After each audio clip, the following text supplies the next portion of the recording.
Made in India. It's a slogan promoted by the country's relatively new Prime Minister, Narendra Modi. He's been in power for almost a year now, in fact, and the economic effects are already being felt. Inflation has been curbed from 10% to nearly 5%. The stock market has gone over the 8,000 points mark for the first time, and growth has jumped by 1 point. Well, our correspondents in India analyse for us the success of the man who calls himself India's CEO. On the 15th of August, also celebrated as India's Independence Day, Narendra Modi launched the flagship program of his government.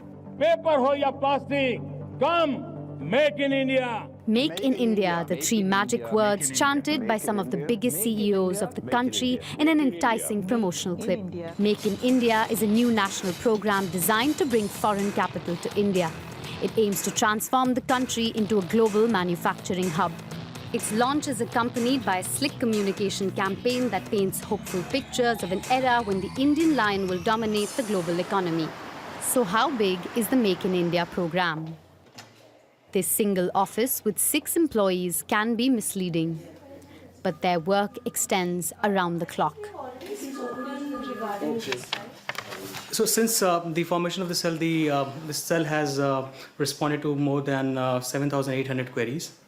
So a lot of queries related to regulatory understandings, land requirement, policy understanding, information requests, B2B questions such as joint venture requests. They respond to queries and organize meetings, like with this Japanese industrialist who is interested in making rickshaws for the Indian market.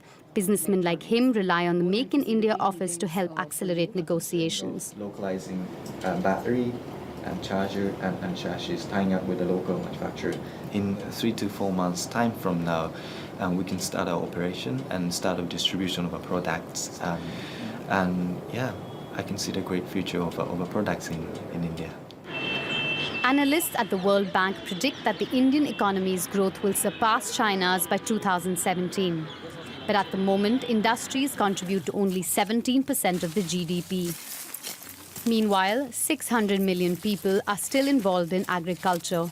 But for seed giants like the French company Limagrain, this is reason enough to make further inroads into the Indian economy despite the obstacles. And we could be sure to have enough water at the end of the season. It's pretty hard to work every day in India since everything is complex. Access to energy, to water, regulations, general administration, it's very complicated. This is a federal country with different laws in every state.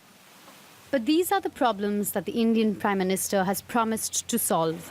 In order to attract foreign capital, he wants to modernize infrastructure and create technology parks that enable knowledge sharing and exchange, like the one Limagrain joined a year ago.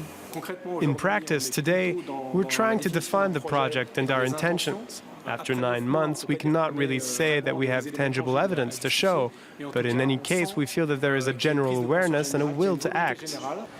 Modi wants to adopt the Chinese model for industrialization, but the international and domestic situation is not always favorable. India lacks infrastructure, and competition from other developing countries is fierce.